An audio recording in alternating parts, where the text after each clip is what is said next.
Hello guys, welcome back to my channel. Myself Sajiya. और जैसा कि आपको याद होगा कि मैंने 20 डेज़ एनसीईआरटी चैलेंज स्टार्ट किया था, लेकिन बीच में कुछ पर्सनल रीज़न की वजह से वो मैं नहीं कर पा रही थी कंटिन्यू।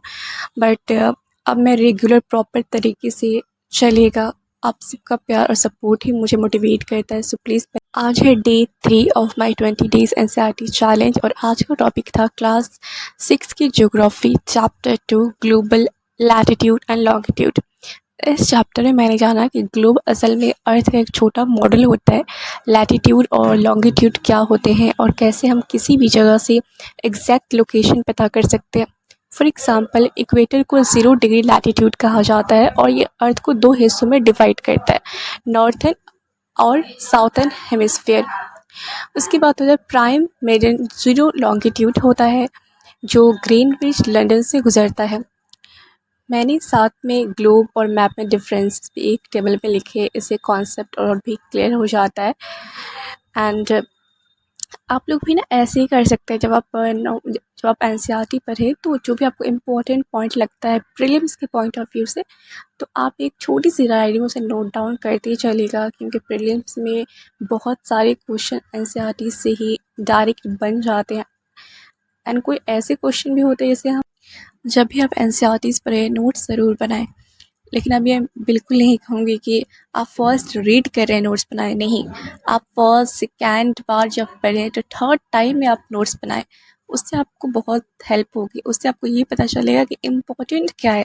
आप पीवाईक्यूज़ देखे होंगे और आपने क्वेश्चन पेपर एनालाइज किया होगा, उसके बाद फिर आपने एनसीईआरटीज़ पढ़ी होगी, तो आप बेहतर तरीके से नोट्स बना सकते हैं। आपको सारा कुछ नोट्स में नहीं डालना है, जो इम्पोर्टेंट है उसको डालना है।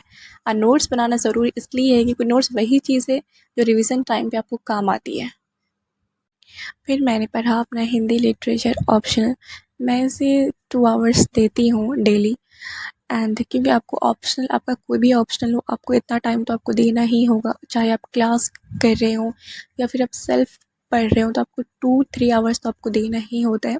एंड आज का मेरा टॉपिक था दिव्या, जो एक उपन्यास है जो समाज के उस तबके की कहानी कहता है जिसे अक्सर अनदेखा कर दिया जाता है। मैं जब इसे पढ़ती हूँ तो लगता है कि हम सिर्फ कहानी नहीं पढ़ रहे बल्कि समाज के उस दर्द को भी महसूस कर रहे हैं।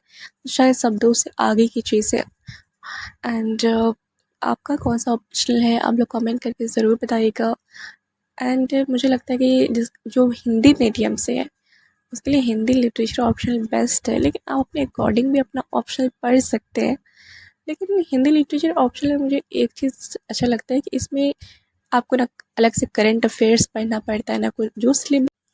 एंड फिर लास्ट में मैंने किया आंसर राइटिंग प्रैक्टिस, जो मैं डेली करती हूँ, एक जीएस एंड एक ऑप्शनल। आप भी आंसर राइटिंग डेली कर सकते हैं, इससे आपकी हैबिट भी बनी रहेगी।